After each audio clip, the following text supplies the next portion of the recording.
আল্লাহ তাবারাক ওয়া তাআলা বলছেন, নিসাউকুম হারসুল লাকুম ফাতু হারসাকুম। আল্লাহ সূরা বাকারার মধ্যে বলছেন, পৃথিবীর বুকে যত মহিলা আছে, হে পুরুষের দল, এই মেয়েগুলো তোমাদের জমিন, এই জমিনকে চাষ করো এবং তার থেকে ফসল লাও। অতএব মেয়ে হলো তোমাদের উর্বর জমি, একে চাষ করে ফসল লাও। যদি ফসল না লাও সমাজ অচল হয়ে যাবে। তাহলে মেয়েরা যদি জমি হয় তো চাষি হবে কে? না চাষি হবে পুরুষ। মেয়ে জমিন চাষ করো। এখানে একটা মজার কথা বলছি, 1 মিনিট পর। তো চাষ করো, তো জমি কয়টা? 2টা। জমি কয়টা? 2টা। এই 2টা জমিকে মনে রাখেন। কিন্তু মাঝে একটা ছোট্ট কথা বলে নি। ধরেন গোটা পৃথিবীটা মানুষে ভর্তি হয়ে গিয়েছে, একদম যত লোক দরকার তার থেকে বেশি হয়ে গিয়েছে, কিন্তু লোক তো মানুষে ভর্তি হয়ে গিয়েছে গোটা পৃথিবীটা, কিন্তু নাই, খাবার নাই। সমাজ টিকবে? জোরে বলেন, টিকবে? একবার মুখ খুলেন, টিকবে? এতটি লোক মুখ খুলে না। সত্যপীরের পদ্মা নাকি রে বাবা? না, আমি খুলছি না, আমাকে আমার জুতে রাখতে দাও, আমি ইশারাই লিব। আমাকে পীর সাহেব মনে করছে খালি। আমি কোন ঝাঁটু মুন্সি, কিছু জানি না। 2 কলম বাংলা বই পড়েছে, বায়ন করছি, ভাবছে হয়তো বড় বুজুর্গ আলেম চলে এসছে, খুব খিদমত করছে। খিদমত করবে তো সাইকুল হাদিসদের করলে নেকি পাবে, আমাদের করলে নেকি পাবে না। তো কথা কি বললাম, খুব ভালো করে শুনবেন এই জায়গায়। পৃথিবীটা মানুষে ভর্তি হয়ে গেছে, কিন্তু খাবার নাই। চলবে? চলবে না। পৃথিবীটা খাবারে ভর্তি হয়ে গেছে, কিন্তু মানুষ নাই। চলবে? লোকগুলা হ্যাঁ না বলে না রে, আবার এত লেটে বলছে ফের। এই দিককার লোক কিন্তু মুখই খুলে না। একটু মুখ খুলেন ভাই, আপনারাই তো আমার উদ্দীপনা, আপনারা আমার উদ্দীপনা। অনেকে বলে আপনার বাংলাদেশে বায়ান কেন ভালো হয়? বাংলাদেশের শ্রোতারা বক্তাকে বকিয়ে নেয়, নামতে মন যায় না সময় পার হয়ে গেল, তাদের আগ্রহ দেখে। আর আমাদের দিকে পাম দিয়ে দিয়েও ওকে হাঁ বলানো যায় না, কি করে হবে? তো চলবে না।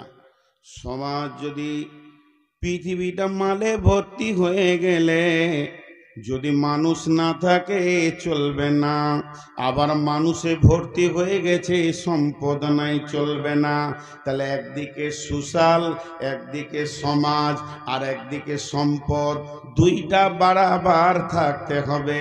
গাড়ির 2টা চাক যদি বাড়াবার না যায়, গাড়ি কিন্তু সামনে আগাবে না।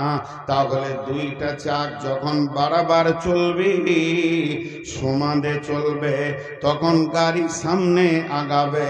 তেমনি মালও যেমন দরকার, সমাজও তেমন দরকার। এবার জমি হলো 2টা, একটা হলো মাঠে জমি, আর একটা হলো খাটে জমি। একটা হলো মাঠে জমি, ওই নদীর কানাতে 3 বিঘা, 2 বিঘা, 5 বিঘা একটা জমি, একবার জমি। আর একটা হলো আপনার বাড়ির ভিতরে খাটের জমি।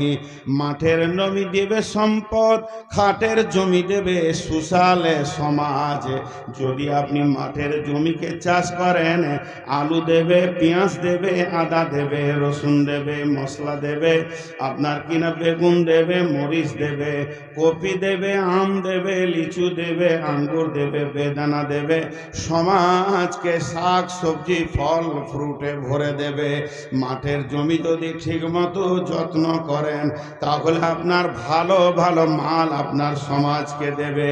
আর খাটের জমি যদি ঠিক মতো চাষ করেন, ডাক্তার পাবেন, মাস্টার পাবেন, ইঞ্জিনিয়ার পাবেন, মৌলানা পাবেন, মুফতি পাবেন, মুহাদ্দিস পাবেন, ইমাম পাবেন, মুয়াজ্জিন পাবেন, লিভার পাবেন, ড্রাইভার পাবেন, কুলি পাবেন, মজদুর পাবেন। পৃথিবীর সমাজে যত রকম মানুষের দরকার খাটের জমিতে পাওয়া যাবে, আর মাঠের জমিতে সম্পদ পাওয়া যাবে। অতএব খাটের জমি চাষ করলে সম্পদ পাওয়া যায় না।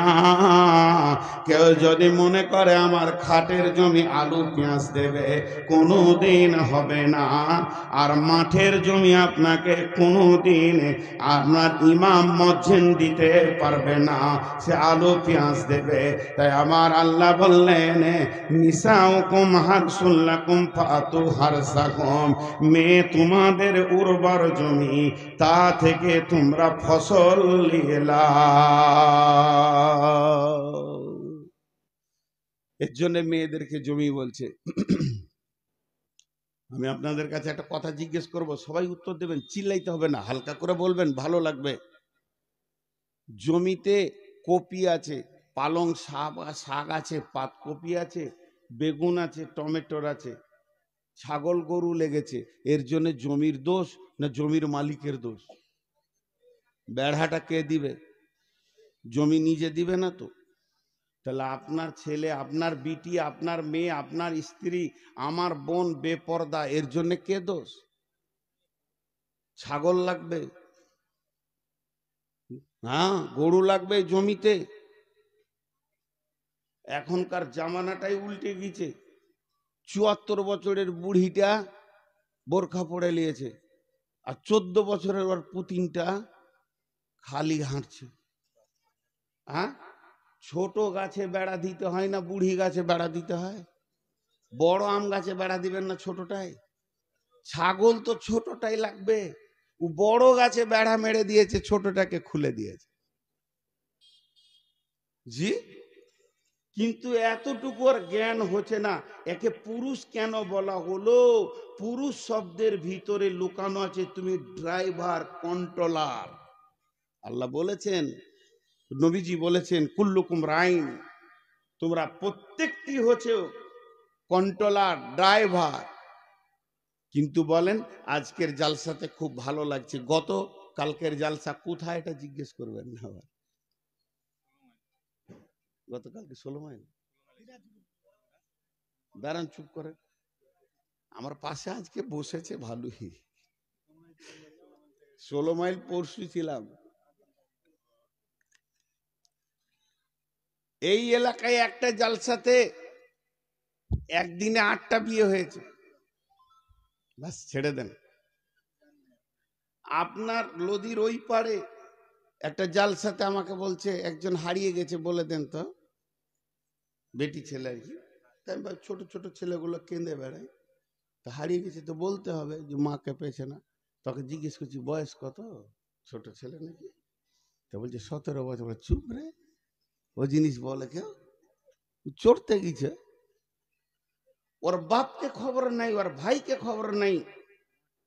জি, কত গুরুত্ব আছে পুরুষের উপরে, দাঁড়ান একটু পর বুঝতে পারবেন। আমি সমস্ত যুক্তি দিয়ে দিয়ে বলবো, বিনা যুক্তি কিছু বলবো না ইনশাআল্লাহ। তো আমাদেরকে এমনি পুরুষ করেনি। আল্লাহ তাবারাক ওয়া তাআলা বলছেন, আর রিজালু কাওয়ামুনা আলান নিসা। যদিও নামটা পুরুষের, রেজাল নামটা পুরুষের, কিন্তু ওসিয়তটা হচ্ছে মহিলাদের। এটা পুরুষের ওসিয়ত নয়, ওসিয়তটা আল্লাহ মহিলাদেরকে বলছে, হে পৃথিবীর মেয়েদের দল, ওরে মহিলার দল, ওরে নারীদের দল, শুনে লাও, সারা বিশ্বের যত পুরুষ আছে আমি ওই পুরুষদেরকে তোমাদের কমান্ডার বানিয়েছি। তোমাদের মাথা হাতে ওপর, তুমি তাদের মাথা হাতে থাকবে। খবরদার নেতৃত্বের গদিতে বসবে না, নেতৃত্ব নেবে না। মহিলা নেতৃত্বের ওপরে রাসূল লানত দিয়েছেন। বিধায় একটা কথা জেনেলেন যে হে নারীর দল, পুরুষ হলো তোমাদের নেতা। যদি কোনো মহিলা নিজেকে জান্নাতি বানাতে চায়, আল্লাহর পেয়ারা বানাতে চায়, আল্লাহর মেহবুবা বানাতে চায়, তাহলে তাকে পৃথিবীর বুকে স্বাধীনতার মুখ দেখলে হবে না। একটা নারী 4টা পুরুষের মাথা হাতে জীবন কাটাবে। সে জন্ম নেবে মা, বাপের মাথা হাতে থাকবে। আব্বা মারা গেছেন, প্রবাসে চলে গেছেন, বিদেশে চলে গেছেন, কিংবা পাগল হয়ে গেছেন, তাহলে সে ভাইয়ের অধীনস্থে জীবন কাটাবে। বাপ ভাই যেদিন বিয়ে দিয়ে দেবে, সেদিন মহিলাটার মালিক হবে তার স্বামী। স্বামী মারা গেল কিংবা বিদেশে চলে গেল, স্বামী পাগল হয়ে গেছে, তো ওই মহিলাটা নিজে ওই ফ্যামিলির নেতৃত্বের গদিতে বসতে পারবে না। মায়ের পায়ের তলে জান্নাত, মায়ের পায়ের তলে জান্নাত। কিন্তু শুনেলেন, এখানে যে কথা আমি বলতে চাইছি, মা যত সম্মানী হোক না কেন, আমার আল্লাহ বলেছেন তাদের ব্যবহারে ওয়াকুল্লাহুমা উফিও, খবরদার উহ শব্দ ব্যবহার করিও না। কিন্তু ওই মা যদি বিধবা হয়, স্বামী না থাকে, ছেলের বিনা হুকুমে কোনো বিয়ে বাড়ি, মরা বাড়ি, কোনো রোগীর বাড়ি, আত্মীয়র বাড়ি যেতে পারবে না। কারণ মা নেতৃত্বের গদিতে বসবে না, বড় ছেলের অধীনস্থে নিজের জীবনকে চালাবে। অতএব পুরুষ হলো পৃথিবীতে সবসময় গদিতে থাকবে, আর মেয়ে তার অধীনস্থে নিজের জীবনটা অতিবাহিত করবে। বাপের কাছে, ভাইয়ের কাছে, স্বামীর কাছে, সন্তানের কাছে। এর জন্য আমার আল্লাহ বললেন, আর রিজাল কাওয়ামুনা আলান নিসা। জি, আজকালকার পুরুষেরা কি করছে, ও মাঠে 2 বিঘা জমি চষে দিয়েছে, ও সকাল থেকে গিয়ে, এখন তো ট্রাক্টর হয়ে গেছে। এক যুগে মুরব্বীরা নাঙ্গল ফাল নিয়ে সকাল ভোরবেলাতে বের হয়ে 2 বিঘে জমি চষে দিয়েছে। এমনও লোক আছে সকালবেলায় বের হয়ে মার্কেটে 500 টাকা ইনকাম করে দুপুর বেলায় ফিরছে, ক্লান্ত হয়ে হাত পা ছেড়ে বসলো, জোরে ফ্যানটা চালিয়ে দিয়ে দম লিছে জোরে জোরে, হ্যাঁ ক্লান্ত হয়ে গেলে বিবিকে বলছে পানি আন না গে কল থেকে, ওকে বেপরদা করে পাঠিয়ে দিল। তুই এতগুলো কাজ করতে পারলি, তার সামান্য 1 জগ পানি নিয়ে ঘর ঢুকবি না কেন? তুই হাত পা ধুয়ে কল থেকে পানিটা নিয়ে এসে বস, বিবিকে বল যে হাত পা গুলো লেড়ে দাও কি পাখা করে দাও, না ওকে কল পাঠিয়ে দিলে। ও কলে পানি আনতে গিয়ে খালাতো দেওরের সঙ্গে ফিস ফিস করে গল্প করছে, ওর লাইসেন্স নষ্ট হয়েছে, বুঝতেই পারছে না। আল্লাহ ছাড়বে না এই পুরুষকে। পুরুষ মানে বিবিকে ধরে পিটাবে, এর নাম পুরুষ নয়। পুরুষ মানে যে সমস্ত টাকা যাকে মিটিয়ে বিবিকে কন্ট্রোল করবে, আনন্দ দিবে, এর নাম পুরুষ।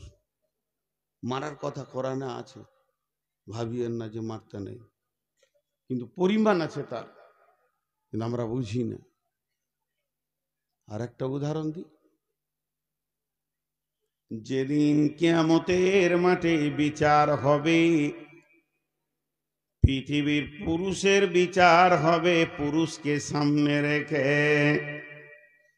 কিন্তু নারীদের বিচার যখন কিয়ামতের মাঠে শুরু হবে, যতগুলি মহিলা আছে এদের বিচার এদের একা হবে না। যতক্ষণ পর্যন্ত পুরুষকে আল্লাহ সামনে না নিয়ে আসবে, কোন মেয়ে যদি আপনার কিনা স্বামী মরে যাওয়ার পর গোপনে গুনাহ করে, সন্তানকে সামনে নিয়ে মায়ের বিচার হবে। এর জন্য একজন মুফাসসিরিন বলেছেন, যখন কোন মেয়ে জাহান্নামে যাবে, ওর গলাতে বাপকে, ভাইকে, স্বামীকে, সন্তানকে তাবিজের মতো করে বেঁধে জাহান্নামে দেওয়া হবে। পক্ষান্তরে এমন লোক আছে যে জাহান্নামে যাবে, নিজে ইবাদত করেছে, তার অধীনস্থ দিকে খেয়াল করেনি। ওর গলাতে স্ত্রী, বোন, মা, বেটি বাঁধা থাকবে। অতএব বন্ধুরে, আমাদেরকে আল্লাহ পুরুষ বানিয়েছেন, কাওয়াম বানিয়েছেন কেন? সারা পৃথিবীর মহিলা আমরা আমাদের মাকে, বোনকে, বেটিকে, স্ত্রীকে কন্ট্রোল করে করে, ড্রাইভিং করে করে তাকে জান্নাতের পথে নিয়ে যাব এবং নিজেও জান্নাতি হব। কু আনফুসাকুম ওয়া আহলিকুম নারা, আমি জাহান্নাম থেকে বাঁচব এবং আমার আহালকে জাহান্নাম থেকে বাঁচাবো। আমার রব বলেছেন, এর জন্যই আমরা পুরুষ, এর জন্য আমরা পুরুষ। জি, আমরা ভেবেছি আমরা পুরুষ মানে কি, নিজে বসে থাকবো আর ওকে হুকুম করবো, চা দে না গে, ভাত লিয়ায়, রুটি বানা, এই লাগে আমরা পুরুষ। আম্মা জান আয়েশা বলছেন, রাসূলুল্লাহ সাল্লাল্লাহু আলাইহি সাল্লাম আমার সঙ্গে রান্নার কাজে সাহায্য করেছেন, চুলাতে ফুঁক দিয়েছেন, তার দাড়ির ভিতর দিয়ে ধোঁয়া এসেছে। পুরুষ কাকে বলে? কাউকে মারার নাম পুরুষ লয়। শক্তি ওর বেশি। এই ভাই আমার কোনো অন্যায় করেছে, আমার শক্তি আছে, ওকে পিটে নিলাম, এর নাম পুরুষত্ব নয়, বরং মাফ করতে বেশি শক্তি লাগে। যে মাফ করতে পারে সে বড় পুরুষ। পিটতে বেশি শক্তি লাগে না, মাফ করতে শক্তি বেশি লাগে। তেমনি স্ত্রীকে পিটতে বেশি শক্তি লাগে না, শক্তি লাগে তার সঙ্গে কাজে হাত লাগাতে। জি, পুরুষত্বের মানসিকতা। এরপরে আল্লাহ তাবারাক ওয়া তাআলা বিশ্বনবী মেয়েদের আর একটি নাম দিয়েছেন মাতা। মাতা মানে হচ্ছে সম্পদ। বিশ্বনবী বলছেন, দুনিয়া কুল্লুহা মাতা, পৃথিবীটা সম্পদে ভর্তি হয়ে আছে। জিড়ে থেকে হিরে পর্যন্ত, তিল থেকে তাল পর্যন্ত, সারা বিশ্বটা যেদিকে দেখবেন মাল আর মাল। মাল, বাড়ি আমার মাল, গাড়ি আমার মাল, বাগান আমার মাল, জমি আমার মাল, জায়গা আমার মাল, পুকুর আমার মাল, আর ভাটা আমার মাল, ফ্যাক্টরি আমার মাল, দোকান আমার মাল। জমি জায়গা শুধু নয়, ব্যাংক ব্যালেন্স আমার মাল, হিরে মণি মাণিক্য আমার মাল। এই যতগুলি মাল আছে সব থেকে দামি মাল আল্লাহর নবী বলেছেন, ওয়া খায়রুল মাতাঈদ দুনিয়া, এটা পৃথিবীর অন্য কোনো বিজ্ঞানীর কথা নয়। যে ব্রেনটা সব থেকে দামি, আল্লাহর পরে পরে যে ব্রেনটা কাজে লাগবে, ওর উপরে কোনো ব্রেন আজ পর্যন্ত জন্ম নেয়নি, এর পরেও কোনো ওই ব্রেন জন্ম নেবে না। সেই ব্রেনটার নাম হলো নবী মুহাম্মদুর রাসূলুল্লাহ সাল্লাল্লাহু আলাইহি ওয়াসাল্লামের ব্রেন। সেই ব্রেন বলছেন, খায়রুল মাতাঈদ দুনিয়া, পৃথিবীর সমস্ত সম্পদ, আপনি জমির ওপরে সোনাকে রাখলেন, সোনার ওপরে হিরেকে রাখলেন, হীরের ওপরে মানি মণিক্য চুনি পান্নাকে রাখলেন, যত মালটা দামি তাকে তত ওপরে দিলেন। বলছে সব থেকে ওপরে তোর নেককার বিবিকে রাখ। ওয়া খায়রুল মাতাঈদ দুনিয়া আল মারআতু সালিহা, নেককার বিবি। আর ওইটাই বর্তমানে খুব সস্তা। শ্বশুর একটা বউও দেয়, টাকাও দেয়, কিনতেই হয় না। হাজি, শ্বশুর বউও দিচ্ছে, টাকাও দিচ্ছে, গাড়িও দিচ্ছে, তোর আবার দাম কোথা হলো? ওর দামটা মহিলারা নিজেরাই কমিয়ে দিয়েছে। তো আমি সে কথা বলছি না, এটা দামি হলো কি করে, প্রমাণটা করাই। 1 মিনিট আমি নিজের জন্য বলছি, ভাবিয়েন না যে অহংকার করছি। কিছু বুঝাতে গেলে কিছু বলতে হয়। এই প্রধান বক্তার চেহারটা আপনারা আমাকে দিয়েছেন, আল্লাহর তরফ থেকে এটা আল্লাহ আমাকে দিয়েছে। ভারতবর্ষে 7-8টা রাজ্য এবং গোটা বাংলাদেশে যতগুলো জেলা আছে দাপিয়ে বেড়াচ্ছি। এগুলো কেন বলছি পরে বুঝবেন, অহংকার করছি না, বুঝানোর জন্য বলছি। আপনারা বলছেন হুজুর খান খান, এখানে শোন, এখানে খান, কি লাগবে? এই যে আমার ছোট ভাইয়ের মতো, আমি এখানে হাত দিচ্ছি তা ভাবছি ওটা আমি খুলে দিই। এই সম্মানটা আল্লাহর তরফ থেকে। এত সম্মান দিচ্ছেন কেন? লোকটা ভালো, পরেজগার, মাওলানা, মাথায় টুপি, এখন তো জুব্বা পরি নিয়ে এবার পরবো, শীত এসছে তো জুব্বা, কি কি আদর, কি যত্ন। কিন্তু একবার যদি ফিস করে শুনেলেন যে নূর মোহাম্মদ অমুকের বেটির কাপড় ধরে টেনেছে, বলেন কি হবে? কি হবে খালি বলেন। টিউ যদি নতুনও হয়, একটা লিগ যথেষ্ট। আপনারা একবার হানা বলছেন না, এতটি লোক। আমার টাকা যদি চলে যায়, গরিব হই, তাও আপনি আমাকে মাছ মাংস খাওয়াবেন, আলিম। আমি যদি হেলথ চলে যায়, আমার দেহটা হাড় কটা থাকে, তাও আপনি আমাকে সম্মান দেবেন। কিন্তু চরিত্র যদি চলে যায়, বলেন, চরিত্র যদি চলে যায়, আর সমাজ আমাকে সম্মান দেবে?